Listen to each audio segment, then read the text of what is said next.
U ovoj lekciji prelazimo na osnovne geometrijske oblike i oni vam se u toolbaru nalaze sa leve strane i prva od opcija je Rectangle Tool. Ja ću vam pokazati sve opcije osnovnih oblika u Photoshopu, ali generalno oblici rade po istom principu, tako da podešavanja koje su za Rectangle Tool ista su i za elipsu i za triangle, s tim da poligon ima samo još jednu izmenu i to ću vam pokazati. Prvo ćemo naravno kreirati neki oblik i da biste ga uopšte iscrtali postoje dva načina. Možete da držite levi klik i da prevučete. Ako držite na tastaturi Shift, dobit ćete kvadrat. Ako pustite, možete da iscrtate slobodnom rukom pravougolik. Izvucite isto kao i ja Properties panel, jer ovde su neka podešavanja za ovaj geometrijski oblik, tačnije za shape. Možete da vidite gore da je ovde obeležena opcija shape, ali imate mogućnost da vam ovo bude i putanja. A objasnit ću vam kasnije razliku između shape i path. Hajde da se prvo baziramo na layer panel. Ovo što vidite sa ove strane desne, ovu thumbnail i ovu oznaku, to vam je oznaka koja vam naglašava da vam je ovo shapes u Photoshopu. Svaki put kada unesete novi oblik, a ukoliko niste podesili jednu od opcija, vama će da se to nalazi na novom layeru. Sad ću da vam pokažem drugi način na koji možete isto da unesete objekat, a to je kliknete jednom levi klik i on vas jednostavno pita za širinu i visinu. I vi sad kažete recimo 350 puta 350 i idete na OK i on vam je napravio novi layer i dao vam je ove dimenzije koje ste vi unijeli. Možete dodatno da povećavate, smanjujete, možete na ovaj ovde deo, kao plavi krug sa belim, možete da pravite zaobljenu ivicu. To možete da uradite ovako ručno ili možete ovde iz Properties panela da unosite sve u isto vrijeme ili da odčekirate spajalicu i da recimo unesete različite neke dimenzije. Naravno, uz pomoć Move Toola vi možete da pomerate i po ravnoj površini i da izmeštate vaš oblik gde god želite. Vratit ću se u Rectangle Tool i da vam pokažem prvo kako možete recimo da promenite boju. Evo, obeležila sam ovaj prvi koji smo uneli, ovdje vam je opcija Fill i daje vam mogućnost da bude recimo bez boje, da promenite boju koju želite, možete da koristite ove vaše neke poslednje boje paleta, možete da izaberete iz već unapred predefinisanih, sasvim je sve jedno, možete da ubacite gradijent, također možete ovaj gradijent dole u daljim opcijama da menjate, pokazala sam vam koje opcije šta znače, i možete da ubacite pattern. Ajde, ja ću se vratiti na neku boju. Ako odem do opcije Stroke, kao što vidite imate identično podešavanje kao i za Fill. Ovde možete iz Color Pickera da odaberete boju. Ovde vam je debljina struka. I ovde su vam dodatno podešavanje kako vaš struk može da izgleda. Ući ću na kratko u Move Tool. Izbrisat ću, u stvari neću da izbrišem, ostavit ću. Samo ću da sakrijem. I malo ću da povećam da biste bolje videli. Vratit ću se opet u Stroke. Znači vi to možete da radite iz Options panela kao što sam ja, možete iz Properties panela. Sasvim je sve jedno. Ali ajde, pošto smo bili u Options panelu, da nastavimo tu. Imate opciju Align, to je opcija da vam ide Outside, Inside i Center. Caps vam je jednostavno ovaj završetak ovde, može da bude oštra ivica, može da bude oblo, ali ovo sad ne vidite, zato što je putanja ova zatvorena. A uglovi, ovo se odnosi na uglove, sada vidite, mogu da budu obli i četvrtasti i oštra ivica. To je još jedna opcija More Options, gde vi možete da ručno unesete vašu, recimo, liniju. U ovom delu ovde dash vam je dužina ove linije, možete staviti recimo 10 piksela, a gap vam je razmak. I ovde su vam ona dodatna podešavanja za caps. Evo sad možete da vidite tu kako ivice ovog stroka postaju zaobljene. I kada se sve namestili što se stroka tiče, idete na OK. Naravno možete i da ukinete stroke, isto kao i fill. Sve to zavisi od toga šta vama treba. Ove gornje opcije dalje za rectangle odnose se na širinu i visinu, ali sve dok ste u rectangle toolu možete da dodatno uređujete. Sada ću da vam kažem nešto o pet operation, a to je način kako možete od ovih jednostavnih oblika da napravite neke složenije. U pet operation spadaju kombinacije oblika, to znači da će vaši oblici da se spoje, subtract ili oduzimanje, što znači da će gornji oblik biti oduzet od ovog ispod, intersect ili isecanje oblika, tamo gde su se oblici isekli, taj deo će se videti, ostatak će se sakriti, i exclude je suprotna verzija intersecta ili isključivanje.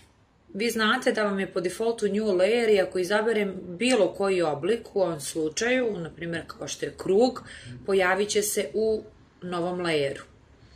Vi možete da spojite ova dva layera na ta dva načina. Prvo od ova dva načina jeste da obeležite layere i da idete na opciju Merge Shapes. Također, ono što vam nisam napomenula, da možete da koristite alatku koja se zove Path Selection Tool da biste premeštali i dodatno izmenjivali vaše oblike. Ako ja sad obeležim recimo ovaj layer gde je pravougonik i gde je krug i idem na opciju Merge Shapes, ona će mi spojiti to u jedan layer. Ali postoji i drugi način, ići ću na Ctrl+Z, na koji možete ovo da uradite. Naprimjer, da mu kažete da kombinuje, to jest da spoji oblike, iscrtate i on je to spojio u ovom layeru koji je bio obeležen. U Properties panelu su sve ove iste opcije, nazivaju se Pathfinder. I pogledajte, ovo je isecanje, ovo je opcija Intersect i opcija Exclude. I na ovaj način možete da pravite složenije oblike tako što ćete koristiti ove Path Operation metode.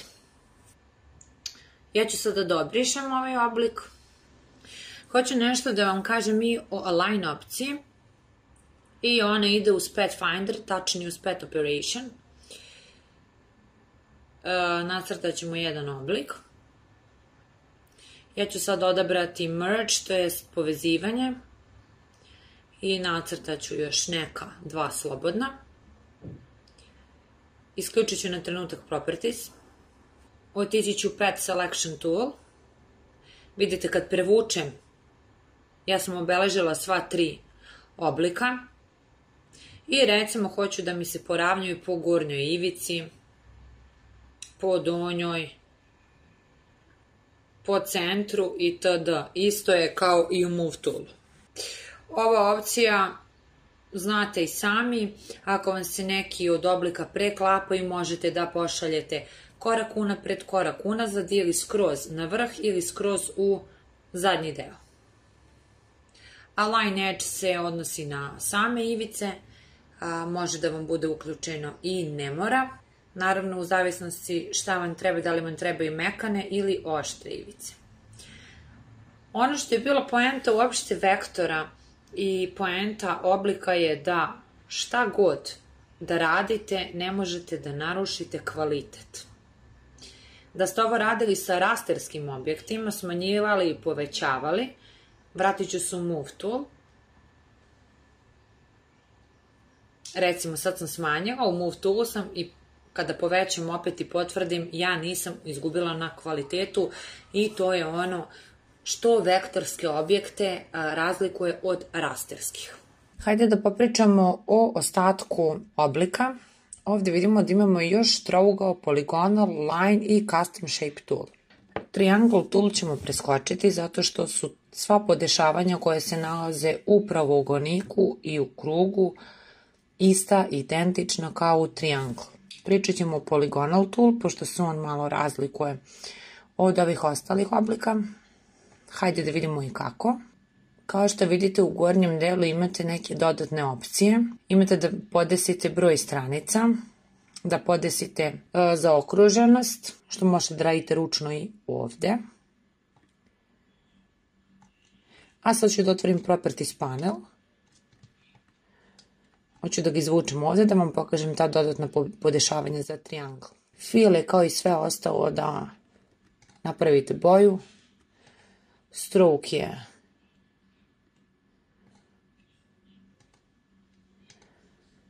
mislim isto je podešavanje za stroke kao i za ove ostale oblike. Sve vam je identično. Ono što nije identično je ova opcija ovde, a to je da povećavate broj stranica. Tačnije broj ovih tačaka za poligonal. Evo, stavit ću ovde recimo da ima 6. Vidite 1, 2, 3, 4, 5, 6 tačaka.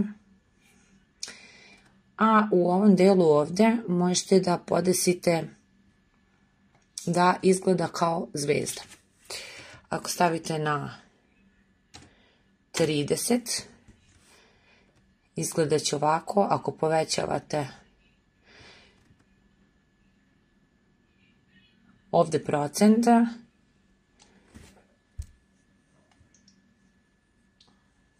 dobit ćete ovakvu zvezdu. Ovo ovde je ono što sam vam rekla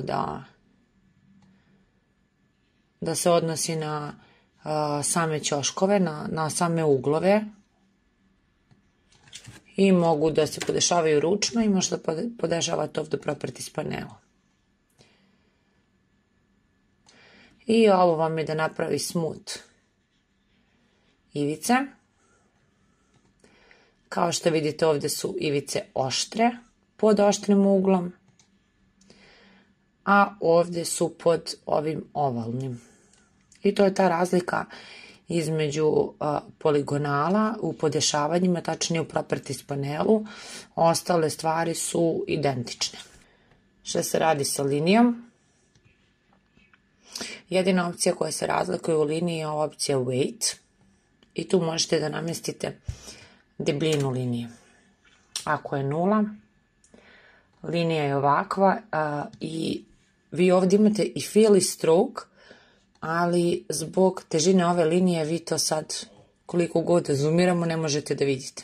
Ali ako stavim da je linija, na primjer, debljina 20 piksela i uradim to isto, evo sad možete da vidite da ovdje postoji i stroke i fill. I ovo su opcije koje se generalno i ne razlikuju. Znači, zapamtite da imate samo weight i da ćete tu da namestite debljinu. Sad ću da obrišem oba, tačnije sva ova 3 lejera jer mi ne trebaju i hoću da porazgovaram o ovoj poslednjoj opciji koja se zove Custom Shape Tool. I što se tiče te opcije, ovde u Options panelu iz padajućeg menija, kada izaberete neki oblik, on će vam jednostavno to iscrtati. Ovo su vam već unapred predefinisani oblici. Sad ću da obrišem. Ovde možete da uključite da vam bude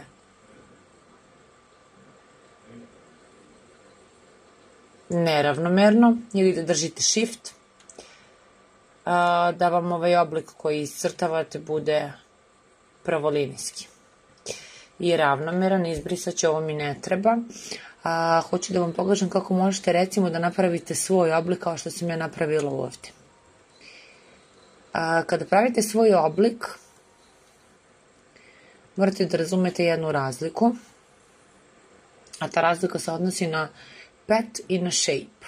Shape u sebi sadrži fill i stroke, a ako se prebacite na pet, kao što sam se ja sad prebacila, vidite da ovdje ne postoje uopšte u options panelu ni fill ni stroke opcije, zato što je pet putanja i ona nema ni fill ni stroke.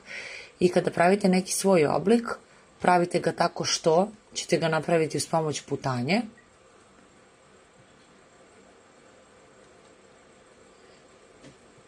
Ovdje ćemo znači da dodajemo, da bude na istom layeru. Isključit ću ovaj properties panel za sada.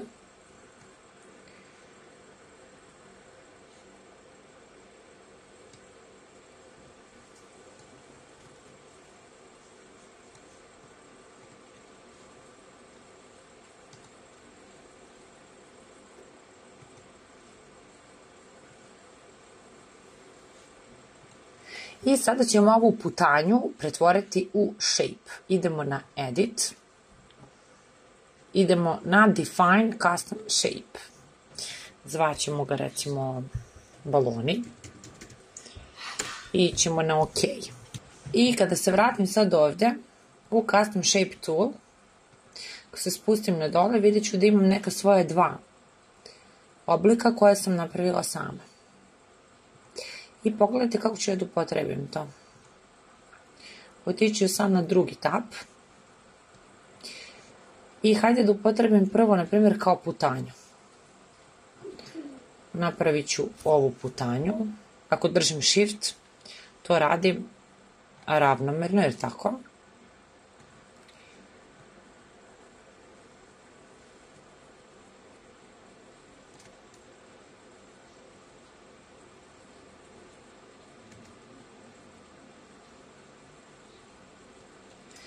I ja sad ovdje imam putanju i od ove putanje, ona se inače nalazi ovdje u work path. Mogu da napravim recimo selekciju, da se vratim u layer i da kažem da mi napravi masku. I sada da podešavam to kako meni odgovara, ili da recimo ovo otkačim, tačnije da unlinkujem masku sa slikom, pa da je podesim nezavisno od same maske. Mogu na taj način da koristim putanju. Sad ću da obrišem masku.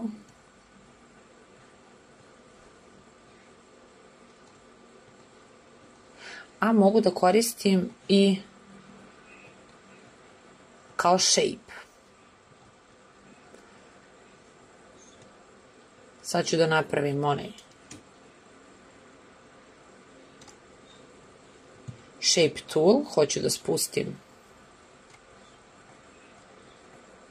ispod. I ovdje ću da napravim clipping mask.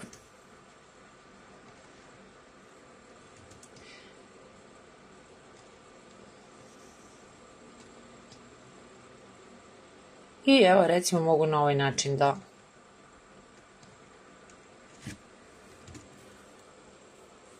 podesim ono što sam željela. U shape naravno mogu opet dodatno da podešavam, zato što je shape takav sam po sebi da mi daje mogućnost da imam fill i stroke.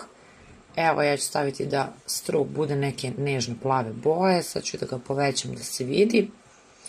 Mogu da dodam i neke različite stroke-ove okvire, da budu tačkice. Mislim, možete da radite šta god vam padne na pamet. I možete na ovaj način da koristite oblike u Photoshopu. U sljedećoj lekciji radit ćemo putanju i pokazat ću vam kako možete tekst da stavite u neki oblik i u neku putanju i pokazat ću vam jedan super trik. A vi napravite neki svoj zanimljivi oblik i podelite to sa mnom na Instagramu.